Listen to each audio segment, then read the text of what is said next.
sizga bir sirni aytmoq uchun tunlarni kunduzga uladim va moziga qarab uchdi tushlarim. Ko'hna zamonga borib qoldim va Yahyo afandi xonaqohiga sirli eshikdan qadam tashladim.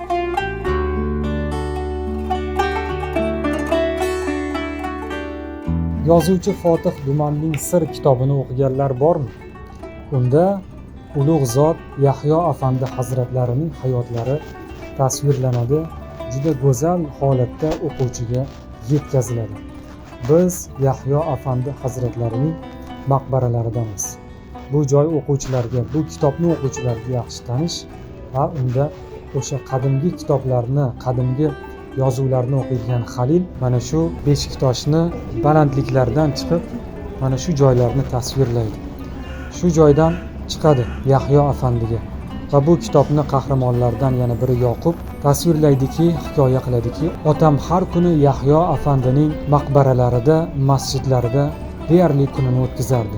Har kuni bomdod namozida shu joyda bo'lardi. Bomdod namozidan keyin zikr tasbihlar bilan o'tirardi. Ayniqsa payshanba kunlari to juma saharigacha shu joyda qolib ketardi. Men yosh bola edim. Meni ham ba'zida olib ketardi. Onam yosh bola uxlab qoladi, qiynalib qoladi desa ham ba'zida meni ham olib kelardi shu joyga va men mana shu joylarni ko'rib ulg'aydim deb otasini xotiralarini aytadi. Va otam vafotidan keyin men ham ko'pincha mana shu Yahyo afandini maqbaralarida, masjidlarida vaqtlarimni o'tkazadigan bo'ldim. Bir kuni tush ko'rdim deydi. Kitob o'quvchilariga yaxshi tanish. Yoqub tushida otasini ko'radi va bir sirni aytadi. Sendan Yahyo afandi haqida so'raganlarga u zotni hayotlarini mukammal batafsil aytib ber deydi. Buni qarangki, tushi bir zumda o'ngida amalga oshadi. Bir yoshgina yigit o'zi oldin shu joyda ko'p ko'rgan, bir qabr toshlarni qo'yishda qatnashib yurgan yigit u bilan suhbatlashib qoladi va u ham o'zini tarixini aytib beradi va aytadiki, men bu joyda ko'rgan bir voqeani sizga aytib beraman, faqat sharti iltimos menga Yahyo afandi haqida gapirib bering.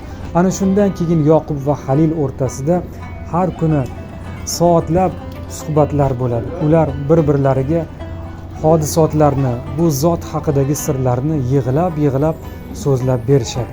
Biz o'quvchini bu asarni ichiga olib kiryapmiz. Azizlar, Yahyo afandi hazratlarini ziyoratlariga kiramiz. Kitobda tasvirlanganidek mana shu zinapoyalardan ko'tarilamiz.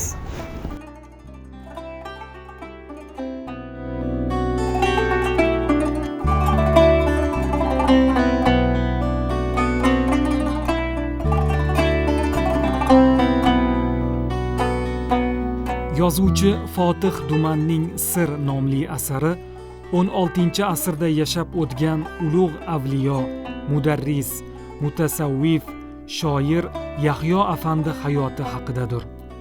Yahyo afandi 1495-yilda Trabzonda Qozi Umar afandi va Afifa xotun oilasida dunyoga keldi. U Sulton Sulaymonning emikdoshi hisoblanadi. Sulton Salimxon o'g'il farzand ko'rib, unga Sulaymon deya ism qo'yadi. Sultonning rafiqasi Hafsa sulton bolani yetarlicha emizdira olmagani sababli Yahyoning onasi Afifa xotunni enaga qilib saroyga olib ketishgan. Shu tarzda Yahyo afandi bo'lajak sultonning tutingan ukasi bo'lib qoladi. Sulaymon va Yahyo bolalikdan birga ulg'ayadilar. Bitta ustozdan ta'lim oladilar.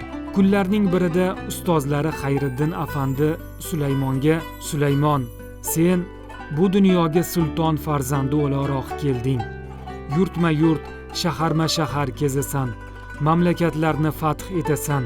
Yo'ling mashaqqatlidir. Yahyo, sen ko'ngillarni o'zingga moyil qilib, ishq ila qalblarni zabt etasan. Sening yo'ling yanada mashaqqatli, nihoyatda qiyin", dedi. Og'a-inilar ulg'ayishgach yo'llari ayro tushdi. Yahyo afandi ilm talabida bir qancha madrasalarda tahsil oldi. Mulla Shayxzoda nomini olgan olim nafaqat diniy fanlar, balki tibbiyot, falsafa, adabiyot va boshqa sohalarda ham talabalarga ta'lim berdi. u o'z davrida mudarrislikda egallashi mumkin bo'lgan eng yuqori maqom, mashhur Sahni Somon madrasasida faoliyat yuritdi. Biz Istanbulning Beshiktosh tumanida joylashgan Yahyo afandi masjidi va maqbarasiga keldik. Bu joy Sir asarida ta'rif berilganidek dengizning shundoqqina qirg'og'ida yer va osmon birlashib ketgandek ko'rinadigan jannatmonand yer. Asar qahramoni ta'biri bilan aytganda, Istanbulni shu yerga yashirib qo'yishgan ekan. Asardagi Yoqub va Halil o'rtasidagi voqealar aynan shu joyda yuz beradi. Eski bitiklarni o'qishga jalb etilgan Halilning hayoti ushbu mo'tabar manzilda butkul o'zgaradi.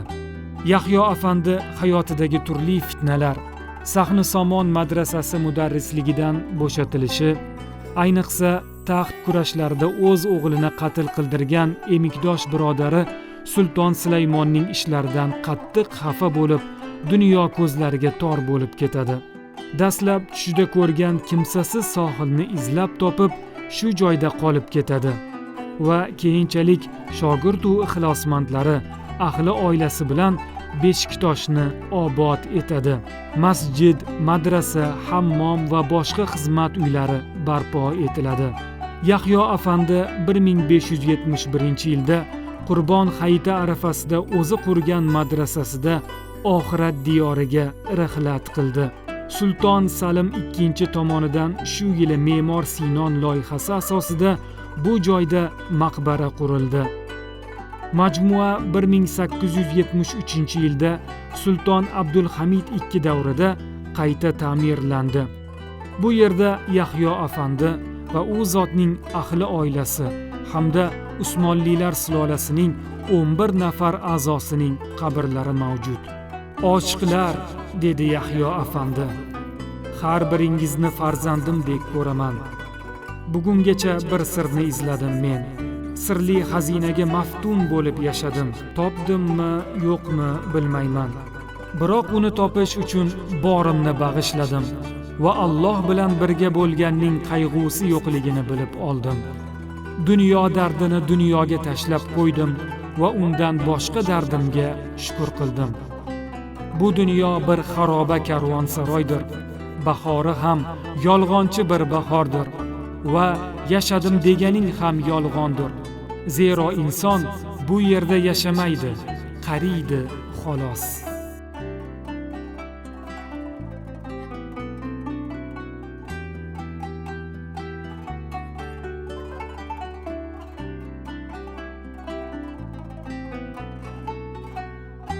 ياسين والقرآن الحكيم إنك لمن المرسلين على صراط مستقيم. Oxiratdagi maqomlarni yuksak qiling, gunohlarni mag'firat aylang. Allohumma salli va sallim va barik alayhi bi rahmatika.